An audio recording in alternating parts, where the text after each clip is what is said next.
Hello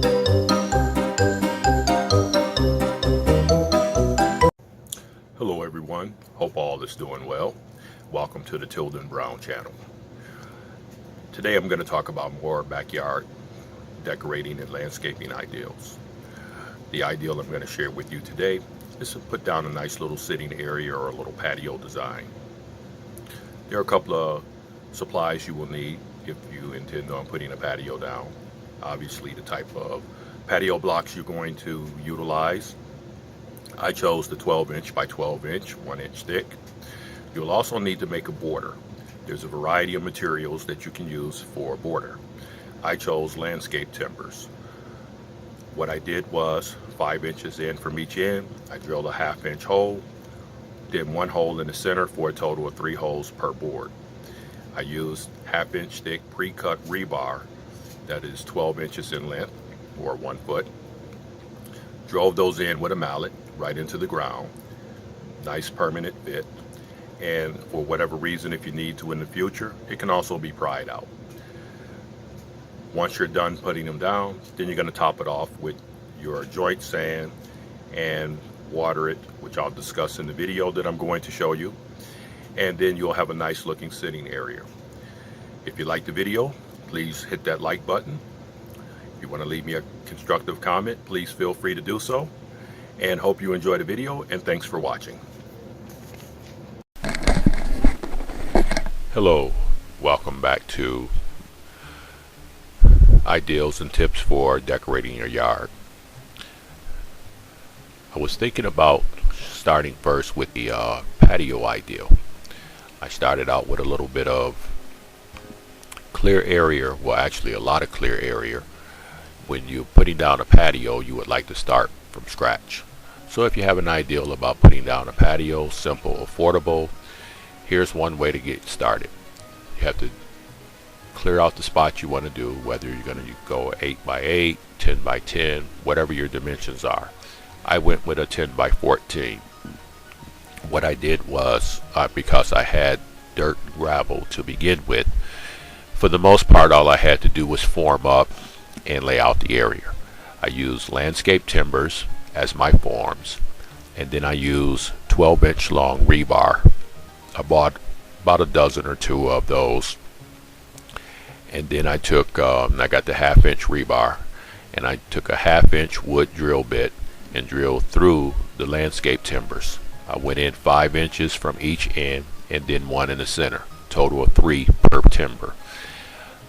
Pounded that into the ground so that it wouldn't move. Then I went with a little bit of gravel fill, topped the rest off with sand with a little bit of gravel mix in there, the real fine pea gravel.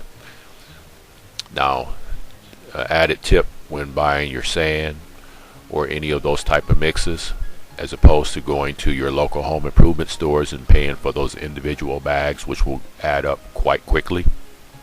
If you have a pickup truck, or if you have a friend or family member with one, you can go to a quarry or any of your bigger landscaping places where they sell it by the ton. That's the best place to go to, and you'll pay 30 bucks or slightly thereover per ton for that. You're going to get more of it at a much better price, and then once you get home you can just back your truck right up to the spot and then just rake it right in. I like to use a 2x4 and notch out 1 inch, because the size of the pavers I was using is 1 inch thick, and then have another person on the opposite side pulling it to where you level everything out all nice and neat.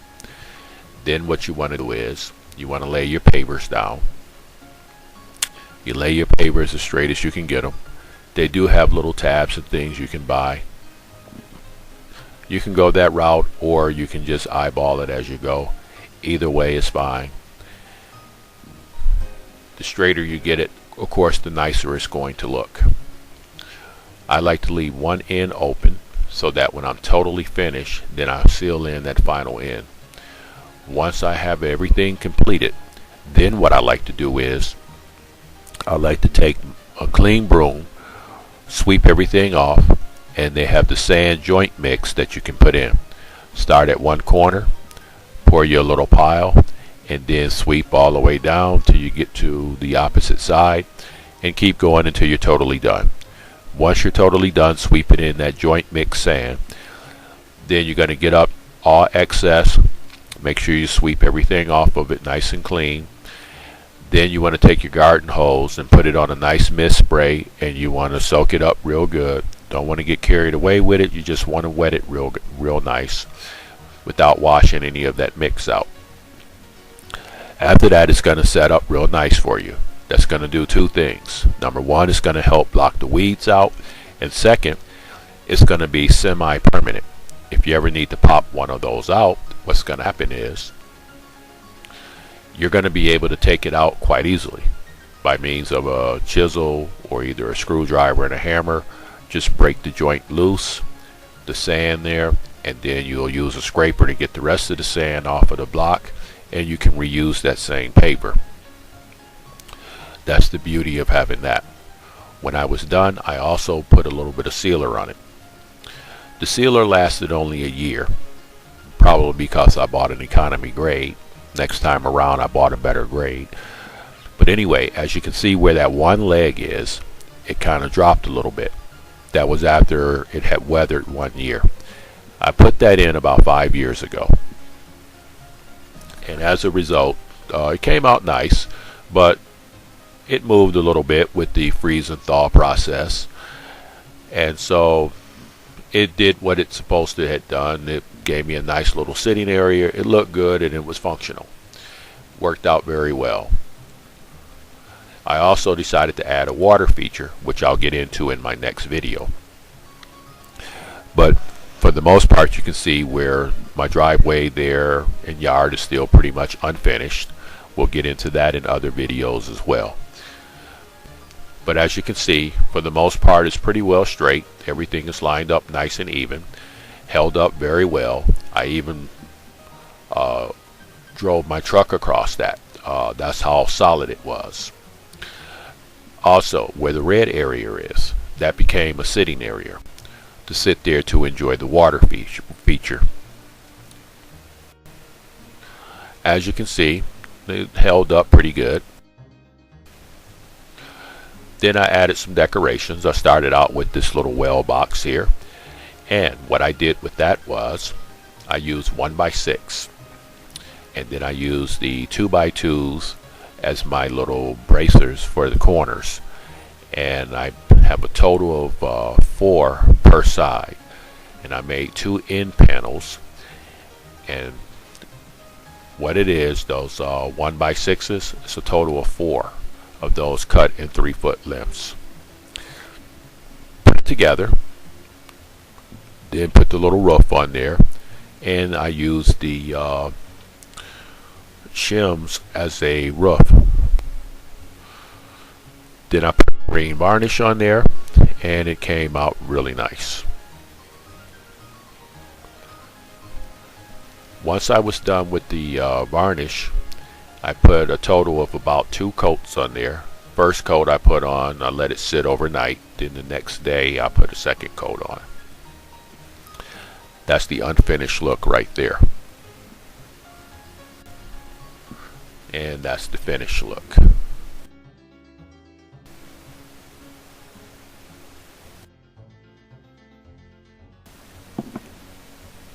That's the look with 2 coats.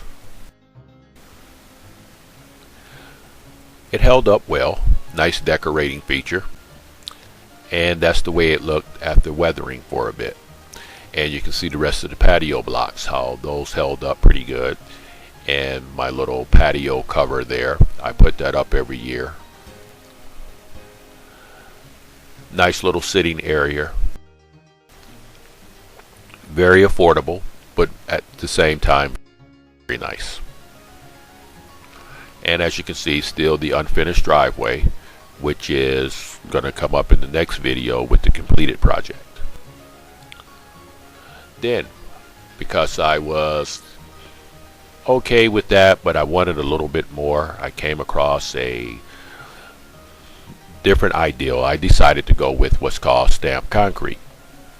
Did some homework, shopped around a little bit. You got all these different community papers where you have legitimate contractors in there that have small crews, hungry for work, do excellent work. And if you catch one of those guys at the right time of the year, you can really get some nice work done at a reasonable rate. It's not going to be cheap, but it's going to be reasonable. And you want to stay away from cheap. If it's too good to be true, then chances are you have the wrong person. But point being is, do your homework, get some references, check out the work, make sure you're satisfied with whoever you pick. The guy I picked, small company, small crew, excellent work, and this is how it came out. 30 days later, I put a nice sealer on it, and it's still holding up very well. This time around, I spent a little money on the sealer. I didn't go with the cheap stuff like I did the first time. And so far, it's holding up very well. Once you put that down, it will handle the weather, handles the traffic just nice. Don't really get a whole lot of traffic on it, just walking traffic. I don't drive across that, obviously. But it comes across real nice. Pleasant area to sit there. And also, it's not far from the water feature where I can sit there and enjoy the water feature as well.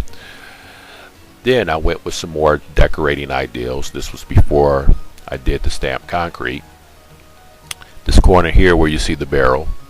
At the time that before I started that, only thing that was in that corner was the barrel. So I put a little landscaping fabric down, put some plants in there, topped it off with mulch, trimmed it up with some nice stones there. And it held up for a while. It looked pretty nice. But I wanted to add something a little more. It just didn't really stand out to me. And as you can see there, my little decorations, those are all dollar store decorations. Very affordable, but very nice. Came out well.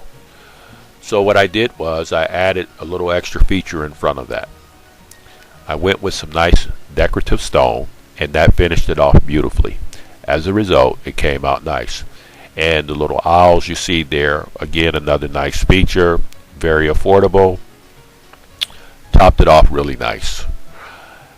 Hope you liked the video. We'll talk more about the water feature in the next video. Thanks for watching.